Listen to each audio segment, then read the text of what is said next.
Hi again, everyone. Today was going to be the perfect day that I was going to try out my glasses for the first time because nobody was going to be here to see it. But you all came anyway, so bear with me as I have just determined. The last few weeks, I've not really been able to read what was on my page. So now I can read what's on my page, but I can't see you. So feel free to just go on to sleep. Right now, I will never know. As long as you don't nod off and make big bodily movements, I won't be able to see at all. I'm going to try this both ways today and see how we go. This morning is what the church refers to as Palm Sunday. If it were really happening this year, it'd be the day where we all gather on the sidewalk and get ready to throw snowballs at Jesus as he parades through the town. But historically, it was the day, we call it Palm Sunday because it was the day where Jesus went to the hometown. He was the hometown pick. He was coming back. They'd heard he was on his way. And so they gathered to do the only thing they knew to do, which was to celebrate the sensation. And the way they did that was by waving palm branches, the things they could find. They laid them on the street in front of him and waved them on the sides of the road to celebrate this one. But what were they celebrating? Well, if we would go back and read through John's gospel, which I would encourage you to do, if you don't do anything else this week, if you just read the whole story, start at John 1 and read till the end, little bit by little bit. It may give you a whole different picture of the week that we're walking into together. They had witnessed and or they had heard about this one who had come, and on one day he had sat with this woman who needed emotional and spiritual healing. She was involved in a life she didn't want but didn't know how to get out of. She thought she was at a dead-end road, and he healed her both emotionally and spiritually. And those who watched were touched as well. Not too long after that, Jesus had been in an opportunity to do a physical healing. Someone had needed sight.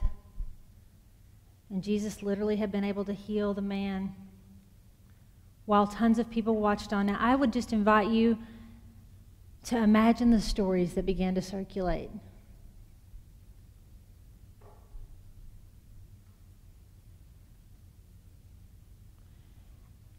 It was during that time that Jesus said the words that are the focus of this whole week leading up to Easter. It was when he tried to tell the people, I am your resurrection and your life. But they needed this whole week in order to understand what that meant. And then there was perhaps the greatest feat of all by their standards. There was somebody who was dead, all the way dead. And Jesus brought him all the way back to life, right there in front of everyone. And then he went back to his home where he lived to have dinner with him, just to prove the point. And so Palm Sunday happens right after that moment when Jesus goes back to have dinner because people believed him. Maybe not at first, but in time, as they began to see more and more of what he did, they believed him, and they believed in him. They believed the I am statements, though they didn't understand what they meant. I am the bread of life. I am the good shepherd. I am the gate. I am the vine.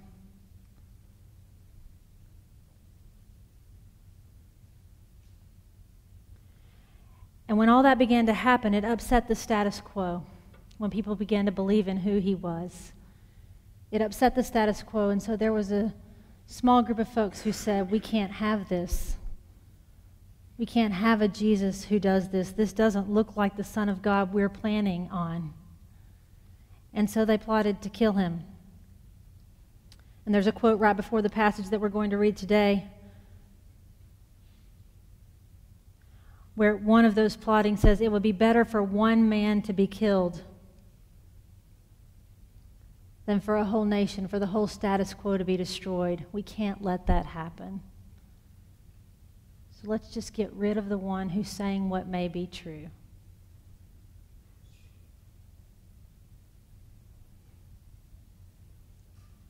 But then the masses throw a huge parade.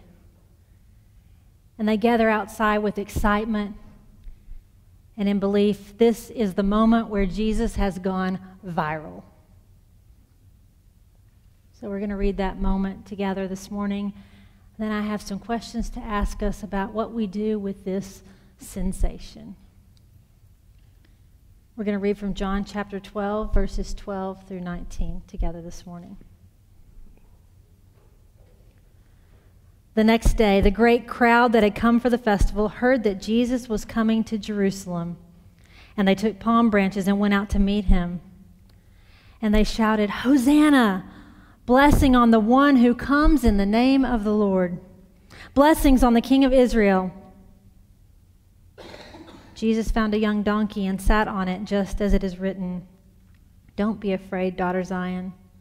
Look, your king is coming, sitting on a donkey's colt." His disciples didn't understand these things at first. Later, after he was glorified, they remembered that these things had been written about him and that they had done these things to him. The crowd who had been with him when he called Lazarus out of the tomb and raised him from the dead were testifying about him, and that's why the crowd came to meet him. He had gone viral. They heard about the miraculous signs that he had done. Therefore the Pharisees said to one another, "See, you've accomplished nothing. Look, the whole world is following him."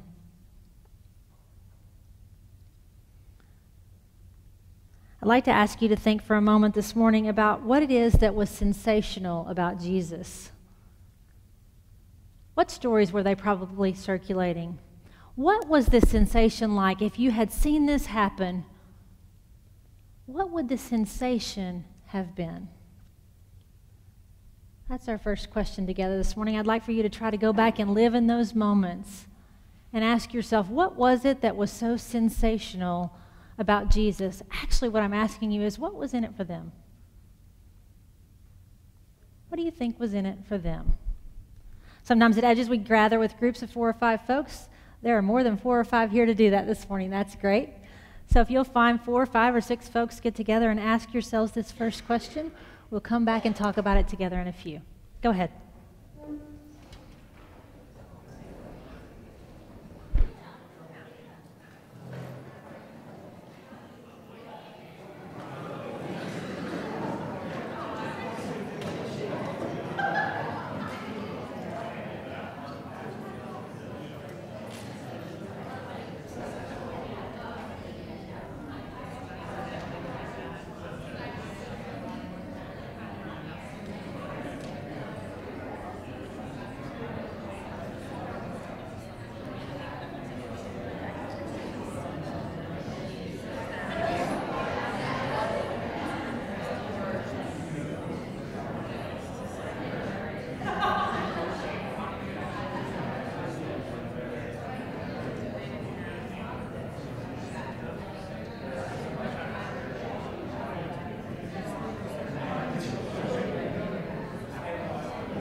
All right, you've got 30 seconds left.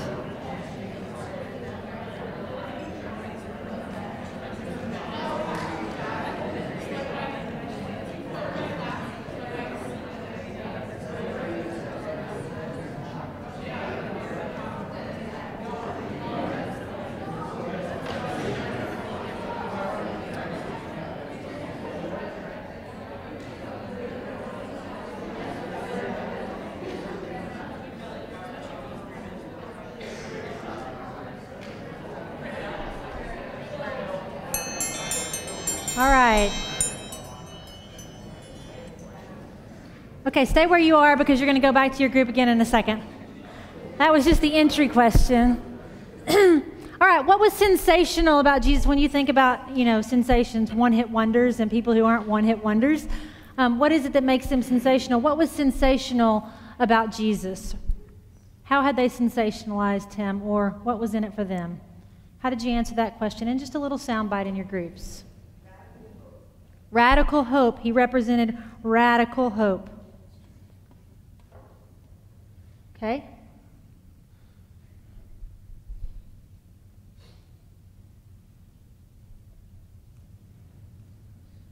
No fear and love. Oh, a song lyric. Yeah. Jesus may have represented no fear and love because it was what he practiced. They saw it. Okay.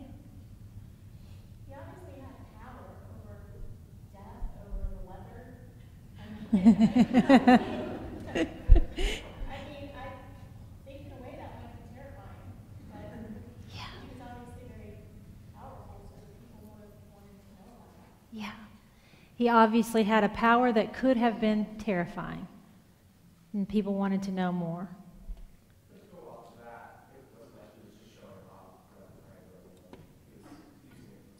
Oh, maybe they even went so far as to wonder what his power was for, because Michael said it wasn't like he was just showing off. He kept using it for the same kinds of things. He was advocating for the poor and the oppressed, challenging that status quo. Yeah. He was in sensation, which may have been a good or a bad thing, depending on how you saw this. He was advocating for the poor and the oppressed. And that was pretty sensational in a world where that wasn't always so. Yeah. I think I would have shown up just to see him. I mean, even though I hadn't heard or hadn't seen him before, I would have just been there to see what this was all about. Yeah. And just out of curiosity. Yeah. Part of the sensation was the whole world was just curious. Even if it was sort of an inability to just to see what it's all about. Yeah, just been there just to see what the sensation was about. We sort of took that a couple steps further too, of wanting to be the person who saw it for himself because of the credibility it would have given you going back to like your own community. Like, Oh yeah. I became the person who witnessed it, and then I became my own sort of small world celebrity as a result. Oh, yeah. Yeah, power by association, fame by association. Look, he signed my arm, that kind of thing. And then the next was that. It's like, what if I had my own thing I was hoping he would do for me? Oh, there. The affliction or the whatever that I was hoping for healing. So, there's one more level of wanting to be there for something. Showing up to get your own miracle taken care of. Showing up because why? To get your own miracle taken care of. Yes, showing up because you have your own miracle. You need to kind of get to the front of the line. Yeah. Yeah. Look, yeah, what might he be able to do for me if I can just, yeah. We talked about how weird it must have been to have one person across a bunch of isolated communities, everyone knew him. Yeah. Like, that must have been so rare that one person was famous across all these towns. Especially then, right? Yeah. So in their surrounding proximity, everything they knew, this was the one person who everyone knew or had heard of. There was quite a lot of fame. Anything else? All right. I think you're doing a good job of living in the historical context. The follow-up question to that is, How do we perceive Jesus as sensational today? Think of churches through the ages. How have they perpetuated a sensational Jesus? What stories have we circulated? What's the sensation about today? Now, I know you're thinking this question can go any way, and that's on purpose. Take it for what it is and for whatever comes out in your group. Go back and talk about that for about 3 minutes together with your group. How do we perceive Jesus as sensational today? Think of churches through the ages, perhaps, and how have they perpetuated this sensational Jesus? See what you think. Go.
About 15 seconds.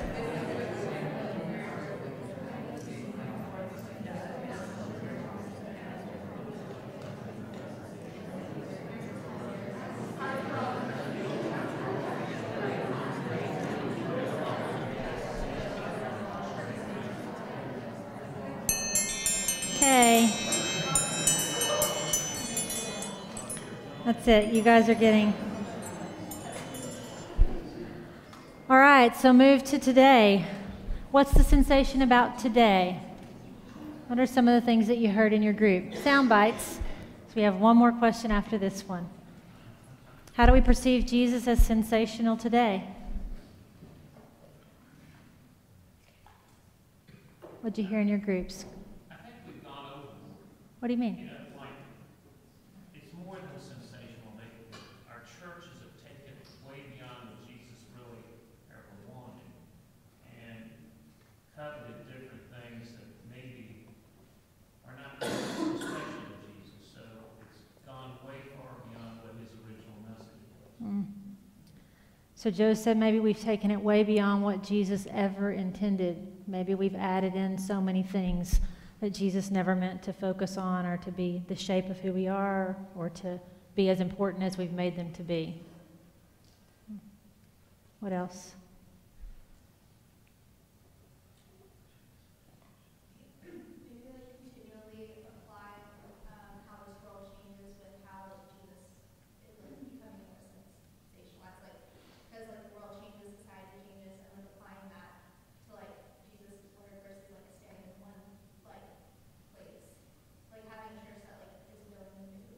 Oh.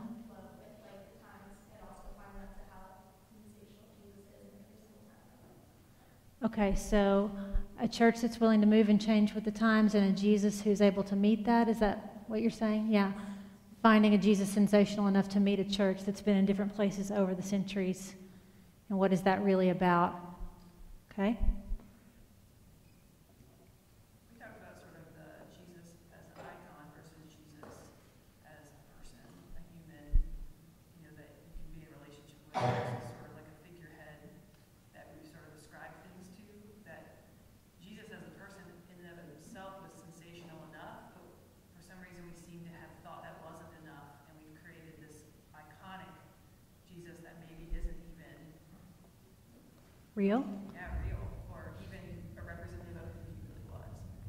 Okay, so maybe in an effort to, or in a thinking that a relationship with this Jesus isn't enough, we've created an icon, something beyond all of that that may not even be real. It's very difficult to move underneath the sensation to what is the real thing that the sensation represents. Okay? Keep going. It came up in our group that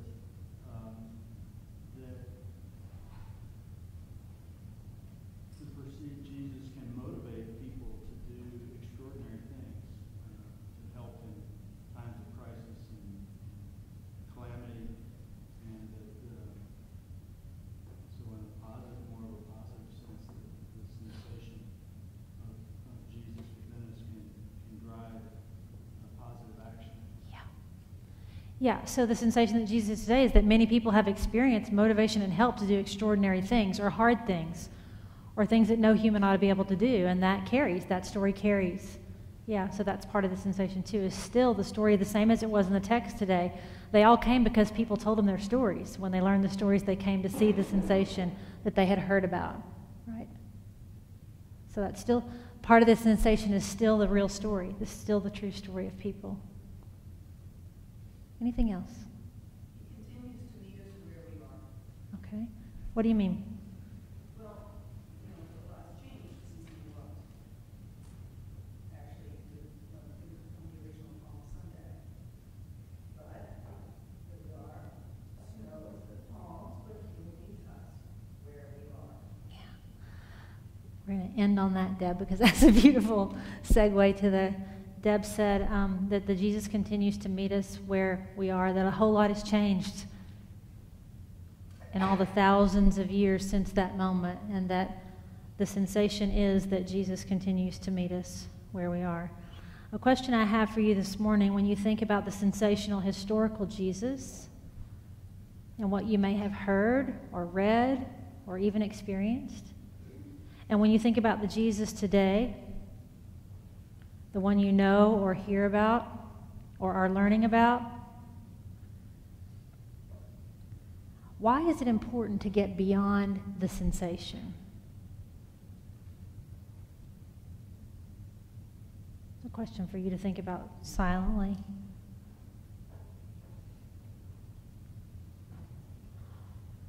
Why is it important to get beyond the hype of the parade?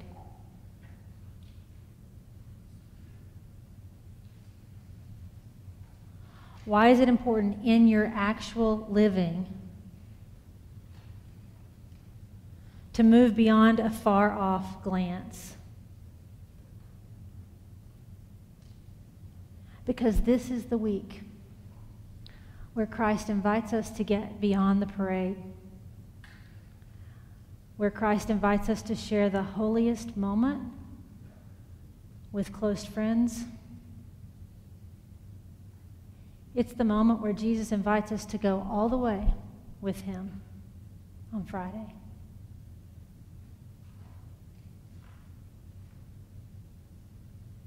It's the moment where Jesus invites us to stay in silence between Friday and Sunday.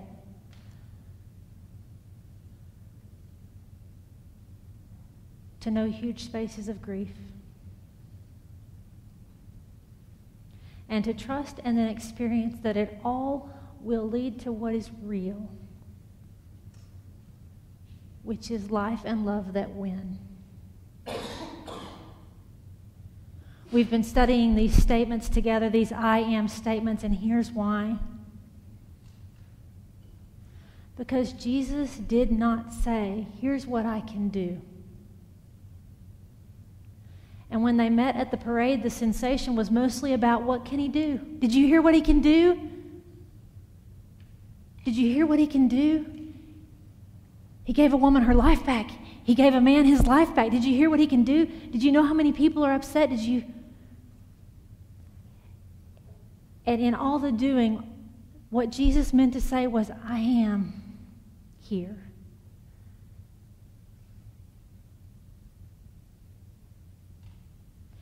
It's the difference this week between what have we heard and what can we know in our own experience. That's why we walk together. From this Sunday until the next. This is the week where we see not the story that we want to be, because none of us would have crafted the story this way. But we get to see what Jesus' story really is and what it is he really meant to teach us. And the way looks a little bit like this one on the table this morning. You notice the path that leads to light. It's not straight. It's not without big boulders and rocks. And neither was Jesus' journey, but it was full of rich texture. It was woven all together, and it did ultimately lead to light and life. And it is the story that we are invited into this week. In a moment, our musicians are going to come, and they're going to sing a song that has this line in it. It's a song I hope many of us will be familiar with. The line is this: where law gives way to liberty, in freedom for humanity.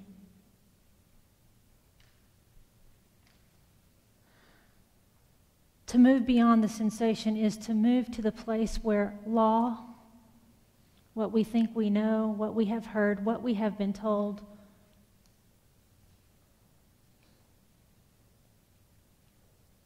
may give way to liberty, to life, in freedom for humanity, with the grace that is this kind of glorious. So as we go from here today and prepare to journey through this week together, the week where Jesus says, I am the resurrection, and I am your life. I am the life.